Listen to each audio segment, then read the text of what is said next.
Is going to start by talking about implicit biases. Basically, the concept behind implicit biases is that even when people do not believe in racial stereotypes, just knowing about the stereotypes, knowing that stereotypes exist and are out there, may actually be enough to trigger discrimination. The implicit association test are a series of tests that were developed by some Harvard researchers that were interested in social science and kind of the ideas behind prejudice and discrimination. And they've been used to measure a variety of hidden associations, such as implicit racial and gender stereotypes, attitudes towards elderly people, and preferences for even things like political candidates. Psychologists understand that people may not say what's on their minds because they are either unwilling or maybe even because they're unable to do so. For example, if you're asked, "How much do you smoke?" a smoker who smokes 4 packs a day may purposely report only smoking 2 packs a day because they're embarrassed to admit the correct number. Or the smoker may simply not answer the question, regarding it as something private, something that's only their business. These are examples of being unwilling to report a known answer. But it's also possible that a smoker who smokes 4 packs a day may report smoking only 2 packs because they honestly believe they only smoke about 2 packs a day. This would be unknowingly giving an incorrect answer and is sometimes called self-deception. This illustrates being unable to give the desired answer. The unwilling, unable distinction is the difference between purposefully hiding something from others and unconsciously hiding something from yourself. The implicit association test makes it possible to penetrate both of these types of hiding. The implicit association test measures implicit attitudes and beliefs that people are either unwilling or unable to report. There are a total of 14 tests. You should see 4 of them if you click on the link that's on your screen, and then you can access others from the website as well. What I'd like you to do is take a couple of them, so pause this presentation and take some time to actually go through and take a couple of the tests. And at the end, they'll give you some results, and you can assess for yourself what you think about the implicit association test and if it has any bearing for your prejudices and your own beliefs. So go ahead and pause the presentation and do that. And then when you come back, we'll talk a little bit about the consequences of stereotyping. So when we think about stereotyping, when we talked about the definition in part 1, we talked about stereotyping being predominantly negative and something that's pervasive and hard to change. There's been a lot of social science research done related to stereotyping, specifically when we talk about children. What we know from the research that's been done so far is that when stereotypic representations of behavior are activated, relevant behavior also becomes activated.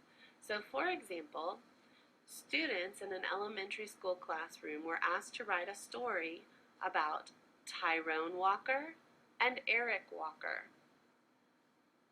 The students who were asked to write about Tyrone Walker, which the researchers supposed was primarily an African American name, were actually given a math test after they were asked to write the story. The students who wrote about Tyrone Walker did more poorly on the math test than did the students who wrote about Eric Walker. So what the researchers took from that was that negative stereotypic associations associated with being African American actually activated those stereotypes in those children, which then had them perform more poorly on a subsequent math test. It's really fascinating to think that those connections can have that much power that something totally unrelated to the story would then have an effect. Um,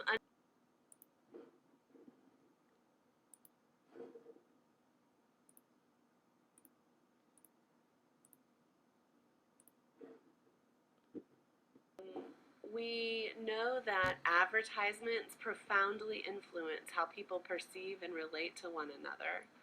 Um, we also know that research has shown that children who were raised in a community without television actually had less gender stereotypes. But when TV was introduced to this community, gender bias increased. We also know that stereotypes related to race are pervasive in the media. In a study with white television viewers who watched a stereotyped comic portrayal of black people were more likely to judge a black defendant guilty of an assault after the fact. This is in a research study.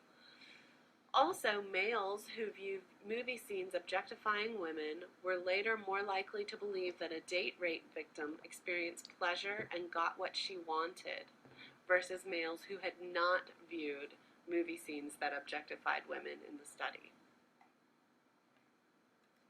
Taking this a little bit further, we know that research has shown that people who watch a music video that objectified women also later rated a woman as more sexual and submissive when she returns a man's advances. I have a series of ads that I'd like for you to see, and what I'd like for you to do is when you see the ad on the screen, I'd like for you to think about what type of prejudice is displayed in the ad. Now, some of these ads are from long ago, and some of them are more recent, but what I'd like you to do is kind of take an objective look at some of the issues that you might see and some of the isms that are portrayed in the ads.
All of the ads that you've just seen depict some type of ism that we will be talking about this semester. I also have a whole host of ads on my Pinterest page for which there is a link under your course materials for this week. I encourage you to peruse the ads there and to also be on the lookout this semester as you're reading magazines or watching TV to see if you can identify ads that depict isms as well.